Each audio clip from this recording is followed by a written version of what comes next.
Hello, my dear student. Welcome you here in this lecture number 96 for that topic, excretory products and their elimination. Now we have been learning the part of human excretory system, where we have been learning different parts of that excretory system of human being. पहले हमने देखा kidneys, then ureters and then urinary bladder. Now the next part is their urethra. So urinary bladder is only one, single. इसका function हमने बताया था आपको last lecture में. And what is that function? Temporary storage of urine before releasing out of the body. शरीर के बाहर जब तक हम फेंकते नहीं यूरिन को, तब तक उसको संभाल के रखना है. And for that function is done there by urinary bladder. अब यूरिनरी ब्लैडर का नेक्स्ट पार्ट है urethra. So the one very important thing is that urethra is also called as the urinary duct, micturition duct. ये जो tube है, narrow tube urethra, that opens outside the body by the normal opening there called as the urethral orifice. और इस urethral orifice से बाहर urine चला जाए outside the body. Okay. The human excretory system is the exactly same in man and the woman. Man में जैसा functioning है kidneys का, ब्लैडर का, यूरेटर्स का, same functioning is there in the particular woman also. Woman में भी वैसा ही है, पार्ट्स भी वैसे ही है. The only difference in the excretory system of man and woman is the length of urethra. ये जो यूरेथ्रा है, नंबर 4 का स्ट्रक्चर हम लर्न कर रहे हैं, urethra. So that urethra differs only in length of in man and woman. Man and woman, okay, it differs only in the length. तो कैसा है देखो, in woman it is very short, बहुत ही शॉर्ट है. It is about only 2 to 4 centimetre in the length. Okay, 2 to 4 centimetre in the length and opens by urethral orifice. A separate opening is there for throwing out urine in vulva region. vulva region में अपर opening है ये, in front of vaginal opening, in front of vaginal opening या vaginal orifice, जिसको हम योनि छिद्र कहते हैं.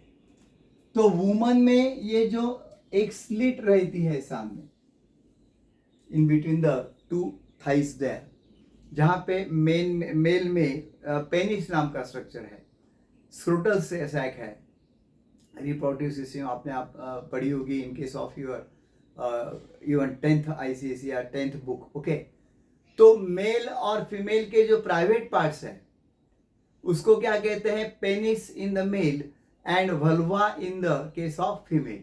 तो जो वल्वा नाम की जो स्लीट है, वहां पे 2 ओपनिंग रहते हैं वुमन में. एक ऊपरी हिस्से में रहता है, उसे कहते हैं और urethral orifice, that is to throw out the urine. और दूसरा नीचे रहता है, that is called the vaginal orifice, योनि छिद्र कहते हैं, जिससे क्या हो जाता है, पर्टिकुलरली दैट मेंसेस में pass at the time of menstrual cycle, और through that particular vaginal orifice the sexual intercourse process is there, even the delivery of the baby is there if it is natural delivery. Okay, तो ये part तो आप reproductive system में learn करोगे in the 12th science. अभी थोड़े छोटे हो, तो 12th साइंस में जब आओगे तब ये पूरा पार्ट हम लर्न करेंगे रिप्रोडक्टिव सिस्टम में. तो यहां पर डिफरेंस है. So in female the urethra is very short, just 4 centimetre in the length, and it opens outside in the vulva, just in the form of upper opening. Vulva में दो opening जो है, उसमें का ऊपरी वाला जो ओपनिंग है वो यूरेथ्रल ऑरिफाइस है. Through that the urine will be thrown out every time. और दूसरा निचला जो है वो क्या है? Vaginal orifice. Okay, and that's why it is called as only urethra in case of woman. पर मैन में कैसा है देखो, in man it is long, urethra is much long, and that is almost of about 20 centimeter in length, near about 20 centimeter in the length. Okay, so 20 centimeter in the length यानी because it passes through the penis, as it passes through penis, तो penis की जो भी लंबाई होगी उतना उसका size होगा, क्योंकि पेनिस के अंदर से ये जो प्राइवेट पार्ट मेल का रहता है उसे पेनिस कहते हैं. ओके, तो ये पेनिस जो है, पेनिस की जितनी भी लंबाई है उसके अंदर से, जैसे बॉल पेन के अंदर रिफिल रहती है, वैसा वो पेनिस के अंदर सेंटर में ये यूरेथ्रा रहेगा. And it opens at the tip of penis, penis के टिप पे ओपन होता है, and opens at the tip of penis. Okay, और मैन में इसे क्या कहते हैं? In man it is called as urinogenital duct. Man में इस यूरेथ्रा को यूरिनोजेनाइटल डक्ट कहते हैं, because it carries urine as well as semen at the time of sexual process. Routine में वो यूरिन कैरी करता है, पर जब सेक्सुअल प्रोसेस होती है तो at that time semen will be also carried out through the same duct urethra and will be thrown out of the urethral orifice in that vaginal canal. तो वो sexual intercourse के दरमियान होता है. Okay, sexual process में जब सीमेन बाहर फेंकना है तो पाथ वही है. So since it is a common, दोनों मिक्स होके कभी नहीं जाते. एक कॉमन प्रॉब्लम बहुत सारे बच्चों को लगता है कि फिर यूरिन और सीमेन मिक्स होता है क्या? नहीं नहीं नहीं, वो वहाँ पे स्फिंक्टर का एलिमेंट बहुत अच्छा किया है. तो आइदर यूरिन विल पास और सीमेन विल पास. ओके, तो इसलिए since it carries both it is called as urinogenital duct. And now the process of release of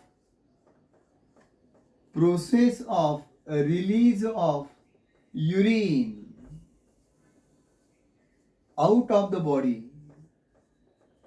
out of the body is known as, उसे क्या कहते हैं? ये MCQ आता है. is called as micturition, is called as micturition और urination.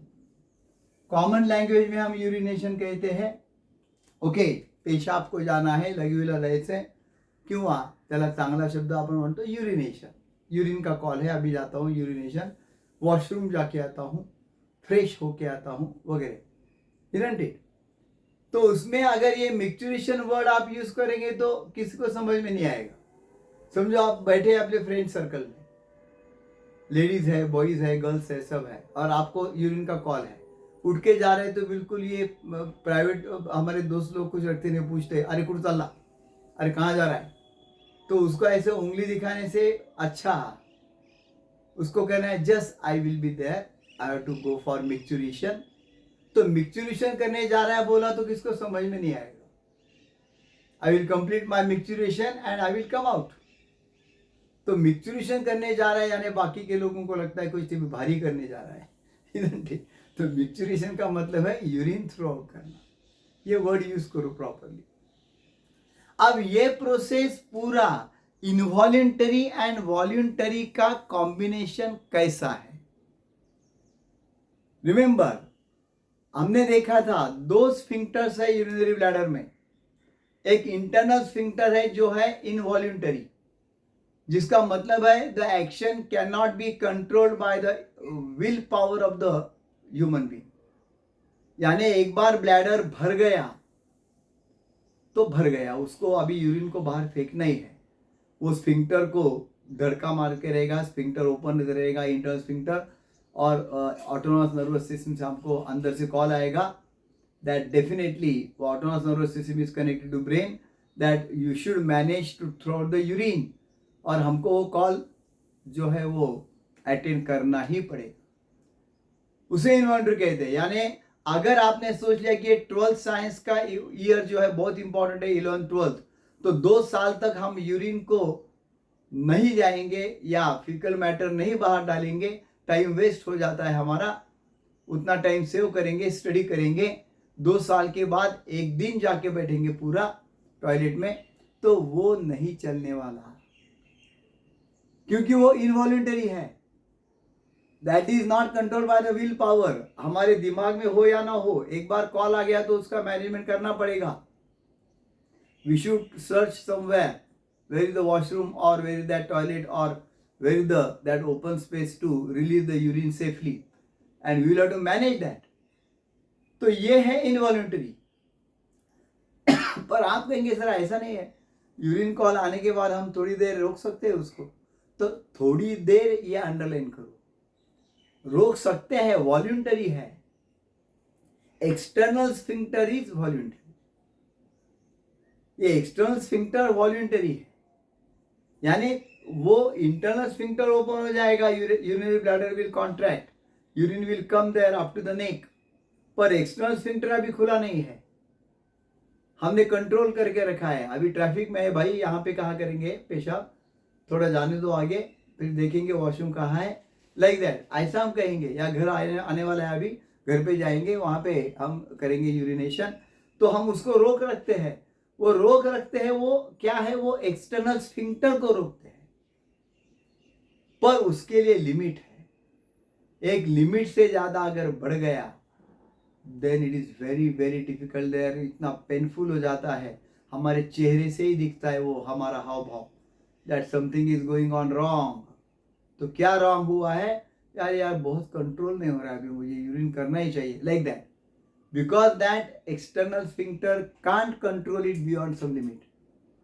तो फिर that cerebral cortex will give the order there to both the sphincters to get open. Internal sphincter will be also open, external will be also open, bladder wall will contract because of the smooth detrusor muscles, and urine will start to flow out from bladder to the neck region of bladder to the urethra, and finally out of the body through the urethral orifice, and that release of urine is known as micturition। तो देखो कितना relax लगता है हमको बाद में, isn't it? तो safely हम उसको यूरिन को बाहर फेंक देते हैं। तो ये कितना मैकेनिज्म कॉम्प्लिकेटेड है, लेकिन कितना इंपॉर्टेंट है। जब चाइल्ड होता है एक आधा नवजात जिसको हम कहते हैं, 1 साल के अंदर का या 2 साल तक का है, तो उसका एक्सटर्नल स्फिंक्टर अभी उतना कंट्रोल में नहीं है, एक्सटर्नल स्फिंक्टर का काम उसका चालू नहीं हुआ है, तो इसलिए उसको कॉल आया internal sphincter will open, it will release the urine. उसको ये नहीं समझता कि भाई मुझे नाना जी ने लिया है, मुझे माता जी ने लिया है, मुझे पापा ने लिया है, तो उनके शरीर पे हम कैसा यूरिन डालना है, उसको समझता नहीं हो। एक बार कंट्रोल उसका चला गया, internal sphincter will be contract open and then it will throw out the urine. तो छोटे बच्चे रहते हैं, बाद में उन्हें धीरे धीरे धीरे वो कंट्रोल आने लगता है, isn't it? कई बार हम देखते हैं वो जल्दी यूरिन नहीं पास करते, तो उसकी माता उसको खड़े करती है और एक ऐसा आवाज निकालती है, तो क्या रहता है वो, so that is just particularly giving the trigger to that boy, to that girl, to make the urination, so that external sphincter will also open and slowly and steadily the urine will come out। तो micturition बहुत ही important part है। जितना काम kidney का important है, उतना ही काम इस ब्लैडर का, यूरेटर का, ब्लैडर का, यूरेथ्रा का भी इंपॉर्टेंट है। कई बार हम देखते हैं यूरिन पास होने में दिक्कत है, उसका मतलब है वहां पे स्टोन होते हैं, कुछ क्रिस्टल्स वहां पे कैल्शियम ऑक्सैलेट जैसे बन जाते हैं, so they may block that passage of urine either in urethra और इन यूरेटर और इन द ब्लैडर।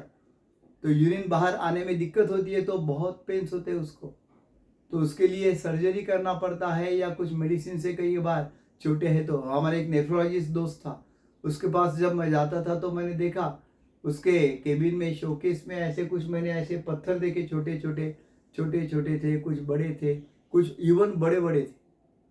मुझे लगा वो सी शोर पे गया होगा, वहां से लाए होंगे वो क्रिस्टल्स। तो मैंने उसको पूछा ये क्या है, ये बोले ये मैंने निकाले हुए यूरिन स्टोन्स है। I was surprise to see that. कुछ कुछ किडनी के स्टोन बहुत ही बड़े थे, एक छोटा कंकर ऐसा बड़ा रहता है ना वैसा, वंडरफुल। तो वो सर्जरी करके उन्होंने निकाला है। So how much is important every organ of our body, ये मैं आपको बताना चाहता हूँ। So I am sure you must have understood this part. Here we have finished the human excretory system. We'll meet again in the next lecture with the histology of kidney. So do subscribe to my Katesar channel, K Katesar Biology channel, Katesar Chemistry channel. Thanks a lot.